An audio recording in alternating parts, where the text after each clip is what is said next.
UFC welterweight champ. 20-3 overall, 7 wins by knockout, 5 by submission. He is undefeated since 2015. He defeated Kamaru Usman by 5th-round KO at UFC 278 to win the welterweight title. It was an amazing moment. We are joined right now by Leon Edwards. Leon, it is great to have you on the show. How are you? I am good, thank you. How are you? I'm great, Leon. I am awesome. It's so good to have you on. You've had a few days to get used to it, so I'm curious, how does it feel to hear yourself introduced as the welterweight champion of the world? It feels like what I've been dreaming for a long time. You know, it's been a long, hard road to get here, so it's still a bit surreal at the moment, but I'm taking it in day by day, and I am, like I said, happy. And to hear you say it, it's amazing, you know? Yeah, Leon, it's got to be amazing. And your journey, of course, is well known, and it's amazing. I want to talk to you about the knockout in a moment, but you said that in the week leading up to the fight, you were not necessarily as nervous as you may have been in the past. Why do you think that was? Did you have a strong feeling that you were going to shock the world or that you were going to do something great? How did you know?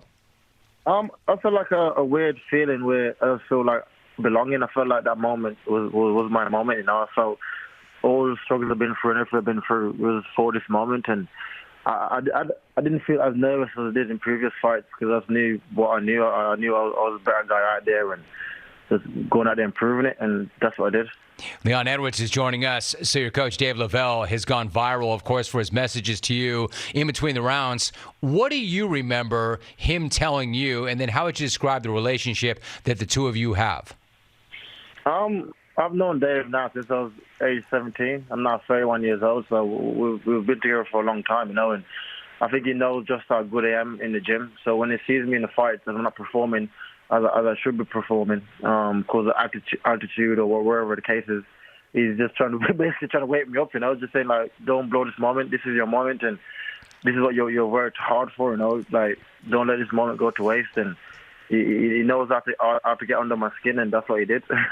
Leon Edwards is the UFC welterweight champ. You know, you had that amazing first round, a great first round, but then things were not going as well after that. Leon, at any point did you feel like the fight was slipping away from you and that you had to do something dramatic to finish and win? Yeah, 100%. I felt after the first round, I went out there, won the first round, and from there my body just kind of shut down. Like I said, the altitude affected me.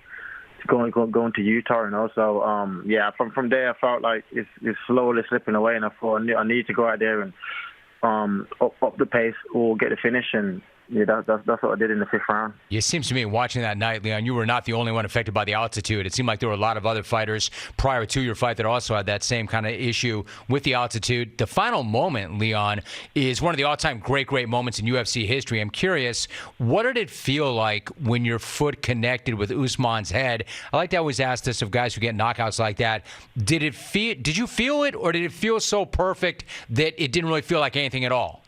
Yeah, exactly. It felt like a hot knife through butter. He felt perfect. You know, there was no pain. There was just a perfect impact, and I see the way he folded over, and I went over to like go for the ground and pound, but it was already out. I saw his eyes was rolling. I thought he's done, you know. So it was a fantastic moment. Leon Edwards is joining us. I'm curious, I mean, if it's all just kind of sinking in still yet, this seems like kind of an absurd question to ask, but in that moment or in the moments after you threw and landed that kick, did you have any idea how dramatically your life would change as a result of landing that kick?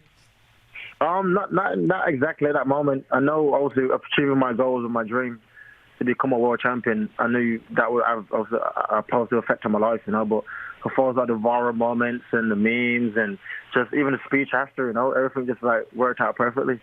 Now, Leon, I think that there are people listening right now that really know the sport and really know you, so it's kind of redundant. But then I've got a lot of mainstream listeners that don't necessarily know your background. For those who don't know, you were born in Jamaica, then you moved to England when you were 9 years old. What was that move like for you?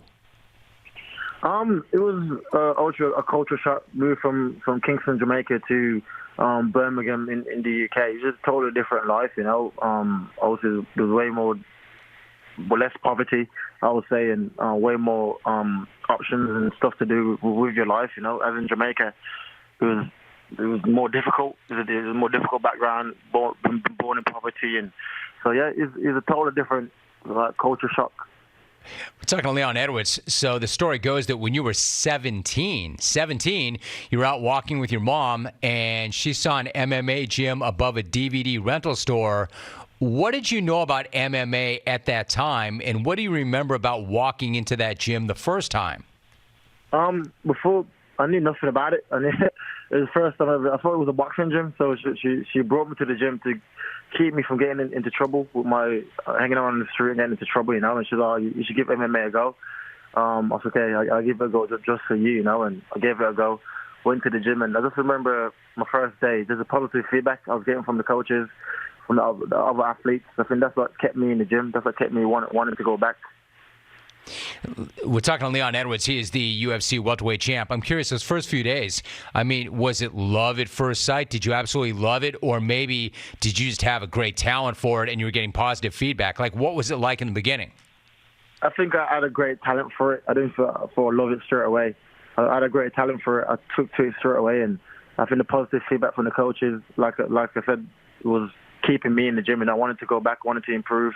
I wanted to get more positive feedback. And that's what I did, and I stuck to it, stuck in the gym, and now here we are, the welterweight champion of the world. Here we are. So your mom, she recommended you go in there because she wanted to keep you out of trouble and keep you off the streets. But as you start to bring home trophies and hardware, she was more and more proud. I'm curious, given everything that you guys went through growing up, and to see you do what you did on the biggest stage, and you're a world champion, what did that mean to her? What was it like to share that with her? It means the world. It meant the world to me and to her, and to her family. And I think it's in the phone call after the fight when I phoned my mum, and it just broke down crying, because I know how much it meant to us, and this moment would mean for us, And so it was. She told me she's proud of me, and she's very happy, And to be a son and make your mum proud, that's what every son has worked hard for and aimed to do. So it's a proud moment for me and my family. Talking to Leon Edwards for a few more moments. You've said that was actually one of your worst performances. So what does it say about just how good you can still be if you had one of your worst performances and beat the pound-for-pound champ? Yeah, exactly. Like I said, altitude messed up my performance. I couldn't perform as well as I should have performed. So like I said, I took the best of what the ex-champ had to offer. So next, if we do number 3. It's going to be a total different fight, and I'm looking forward to it. You got in there ahead of me. Leon, I was going to say you are the champ. I know you want to enjoy that for a moment, but of course they pay me to ask things like that, but you beat me to it. So who do you want to fight next? Do you want a trilogy fight with Usman, or do you want somebody else? I think Usman have deserving of the trilogy, I'd love to have it back in the UK, though. In Wembley would be good. The O2 would be good in London. I'd love to give him the rematch, run it back again, and let's settle the score. That's a great phrase you just said. Let's settle the score. Since you said that, I want to ask you this. Do you have any plans to ever settle the score with Jorge Masvidal from your backstage fight in London from back in the day? Yeah, 100%. That's top of my list, But at the moment, I think Jorge, he's on like a 2 or 3 fight losing streak. So he needs to go out there, get some wins, and make the fight make sense. And that's a fight that I think would be massive for the UFC. And to get my revenge on him, I cannot wait. So 100%.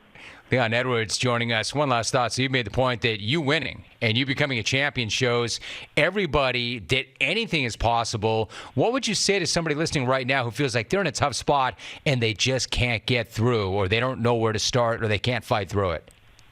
I'm just endure, and it's okay to not be okay sometimes. Just always endure, always put one foot in front of the other, and just keep going, because there's always a light at the end of the tunnel, and that's what I did. I just kept focused, even when I went through my rough patches through the pandemic. I wasn't able to fight, and I was sitting out for 2 years. I just kept control what I could control, which is turning up to the gym, training, and that's all it is. Just control what you can control, put one foot in front of the other, and just endure it. And like I said, I'm a big believer in God as well, so put God first and you get through it. Such great advice. Leon, one last thought, because you're the second person in the last 2 shows to utter that phrase, and I think it's so important. You just said it's okay not to be okay. And for a long time, it was such a taboo subject to even discuss mental health, especially if you were an athlete. Can you just really quickly elaborate on what it means when you say it's okay not to be okay?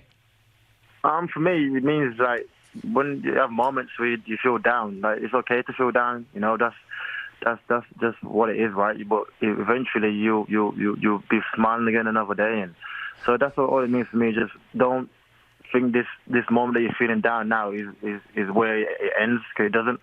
If you keep focusing, keep doing what you're doing, eventually you'll be back smiling again, and you'll be better days. And yeah, that's all it means to me. I love that. Beautiful. He is the UFC welterweight champ. He's 20-3. He has not been beaten since 2015 and beat Kamaru Usman by fifth-round knockout at UFC 278. He is the world champ. Leon, so nice to have you on the show. Really appreciate your energy. Really appreciate you making time for us. And just great to have you on the show, Leon. Thank you so much.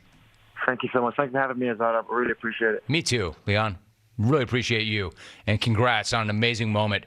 Arguably the finest moment in the sport's history. Certainly the most dramatic moment in the sport's history to win that fight the way he did. And such a good dude and so upbeat. What a great story. What a class act.